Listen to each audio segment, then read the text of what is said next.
உலகத்திலேயே அதிகமாக எந்த மாதா கோவிலுக்கு அதிக மக்கள் போகிறாங்க அப்படின்னு நம்ம யோசித்து பார்த்தோன்னா ஒரு சில பேர் உடனே லூர்து மாதா கோவிலாக இருக்குமோ அப்படின்னு நினைப்போம். அப்படின்னு நம்ம நினச்சோன்னா அது தப்பு. ஒரு சில பேர் ஒருவேளை ஃபாத்திமா மாதா கோவிலாக இருக்குமோ அப்படின்னு நினைப்போம். அப்படி நம்ம நினச்சாலும் நம்மளோட பதில் தப்பு. இன்னும் ஒரு சில பேர் நம்ம நினைப்போம் ஒரு வேளை வேளாங்கண்ணியாக இருக்குமோ, வேளாங்கண்ணியில் தான் அவ்வளோ கூட்டம் வருதே, திருவிழானா சொல்லவா வேணும், லட்சக்கணக்கில் மக்கள் வராங்களே அப்படின்னு நம்ம நினச்சோன்னா அந்த பதிலும் தப்பான பதில். அப்போ எந்த மாதா கோயிலுக்கு தான் அதிகம் பேர் போகிறாங்க அப்படின்னு நம்ம பார்த்தோன்னா, இப்போ நீங்கள் பார்க்குறீங்களே இந்த மாதா கோவிலுக்கு தான். இந்த மாதா கோயில் எந்த மாதாவோட கோவில் அப்படின்னு நீங்கள் கண்டுபிடிச்சிட்டிங்கன்னா திட்டத்திட்ட உங்களுக்கு ஆன்சர் தெரியும்னு அர்த்தம். ஆமாம், அதிக மக்கள் போகிற மாதா கோயில் எதுன்னு நம்ம பார்த்தோன்னா அது குவாதலுப்பே மாதா கோவில் தான். இந்த குவாதலுப்பே மாதா கோயில் எங்கே இருக்குன்னா மெக்சிகோ நாட்டில் இருக்குது. மெக்சிகோ நாட்டில் இருக்கிற இந்த மாதா கோவிலுக்கு தான் உலகத்திலேயே அதிக மக்கள் போகிறாங்க. திட்டத்திட்ட 20 மில்லியன் மக்கள், அதாவது நம்ம கணக்கில் சொல்லணும்னா 2 கோடி மக்கள் ஒரு வருஷத்துக்கு இந்த கோயிலுக்கு போயிட்டு வராங்களாம். இந்த கோயில் அப்படி என்னதான் ஸ்பெஷல் அப்படின்னு நம்ம பார்த்தோன்னா இந்த கோவிலில் இருக்கிற மாதா தான் ஸ்பெஷல். இதோ நீங்கள் பார்க்குறீங்களே இந்த மாதாவோட உருவப்படம், இதுதான் இந்த கோயிலோட ஸ்பெஷல். நீங்கள் நினைக்கலாம் இந்த உருவப்படமா, இது என்னது, இதுக்கு எதுக்கு இவ்வளோ மக்கள் வராங்க அப்படின்னு நீங்கள் நினச்சிங்கன்னா அதுதான் இங்கே இன்ட்ரெஸ்டிங்கான விஷயமே. இந்த மாதாவோட படம் யார் வரைஞ்சது நீங்கள் ஒரு கொஷின் கேட்டிங்கன்னா நீங்களே ஆச்சரியப்படுவீங்க. ஏன் அப்படி சொல்கிறேன்னா இந்த மாதா படத்தை யாருமே வரையலை, அதான் விஷயமே. இந்த மாதா படம் தன்னால் உருவான ஒரு படம்.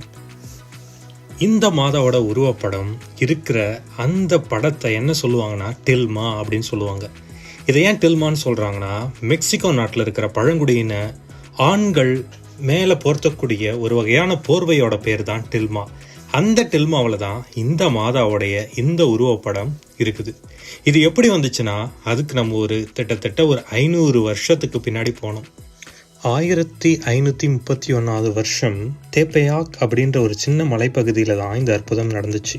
ஹுவான் டியாகோ அப்படின்ற ஒரு பழங்குடியின மனிதருக்கு மாதா காட்சி கொடுத்தாங்க. இவரை சாதாரண பழங்குடியினர்னு சொல்கிறதுக்கு பதிலாக இனிமேல் புனித ஹுவான் டியாகோனே நான் சொல்கிறேன். ஏன்னா இவர் ஒரு புனிதரும் கூட. புனித ஹுவான் டியாகோ ஒரு முறை திருப்பள்ளிக்காக இந்த மலை மேலே போய்கிட்டு இருக்கும் பொழுது அப்போ தான் முதல் முறையாக மாதா இவருக்கு காட்சி கொடுத்தாங்க. இவருக்கு காட்சி கொடுக்கும் பொழுது மாதா அங்கு உள்ள பழங்குடியின பெண்ணை போலவே முகத்தோற்றத்துடன் காணப்பட்டதா சொல்கிறாங்க. அப்படி மாதா அவருக்கு காட்சி கொடுத்ததும் இவருக்கிட்ட அங்கே உள்ள ஆயர்கிட்ட போய் எனக்கு இங்கே ஒரு கோயில் கட்ட சொல்லு அப்படின்னு சொல்லி கட்டளையிடுறாங்க. இதை கேட்டதும் புனித ஹுவான் டியாகோ நான் சொன்ன ஆயர் நம்ப மாட்டான்னு முதல்ல மாதா கிட்ட சொல்கிறாரு. ஆனாலும் மாதா நீ போய் சொல்லு அப்படின்னு சொல்கிறாங்க. அதை கேட்டதும் அவர் அதே போல் ஆயர்கிட்ட போய் தனக்கு மாதா சொன்னதை சொல்கிறார். இருந்தாலும் அந்த ஆயர் புனித ஹுவான் டியாகோவை நம்பலை. அவர்கிட்ட ஏதாவது ஒரு அடையாளத்தை கேட்குறாரு.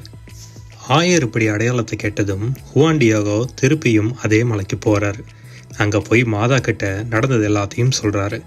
இதை கேட்டதும் மாதா நாளைக்கு இதே இடத்துக்கு வா அப்படின்னு சொல்கிறாங்க. மாதா சொன்னபடியே புனித ஹுவான் டியாகோ அடுத்த நாள் அந்த இடத்துக்கு போனப்போ தான் அவர் நிறையா ரோஜா மலர்களை பார்க்குறாரு. அந்த ரோஜா மலர்கள் எல்லாத்தையும் பறித்து அவர் வச்சிருந்த அந்த டில்மால எல்லாத்தையும் சேர்த்து எடுத்துகிட்டு போய் ஆயர்கிட்ட காட்டுறாரு. அப்போ தான் அந்த அற்புதம் நிகழுது. அந்த மாதாவோட உருவம் அவர் அந்த ரோஜா மலர்களை கொட்டும் பொழுது அவருடைய அந்த போர்வையில் அப்படியே பதிஞ்சிருக்குது. இதை பார்த்ததும் அந்த ஆயர் அப்படியே அதிர்ச்சி அடைகிறாரு. இந்த இடத்துல 2 அற்புதம். முதலாவது என்னன்னா அந்த டிசம்பர் மாதத்தில் வழக்கமாக அந்த நாட்டில் ரோஜா பூக்களே இருக்காது. 2வது அந்த மாதாவோட உருவம் அப்படியே அந்த போர்வையில் அவருடைய டில்மா அப்படின்னு சொல்லப்படுற அந்த போர்வையில் அப்படியே இருக்குது. அந்த போர்வையை தான் இன்னைக்கு வரைக்கும் மக்கள் வந்து பார்த்துட்டு போகிறாங்க.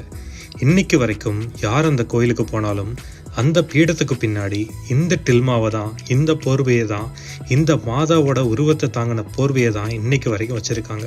இன்னைக்கு வரைக்கும் பல விஞ்ஞானிகள் ஆய்வாளர்கள் எல்லாம் இதை ஆய்வு செய்தும் யாராலையுமே இது வரையப்பட்டதாகவோ யாராலையோ செய்யப்பட்டதாகவோ கண்டுபிடிக்க முடியல. இது இன்னைக்கு வரைக்கும் மாதா செய்த ஒரு பெரிய அற்புதமாக பார்க்கப்படுது. அதனால தான் இன்னைக்கு வரைக்கும் உலகத்திலேயே அதிக மக்கள் இந்த கோயிலுக்கு போய் இந்த டில்மாவை பார்க்குறாங்க.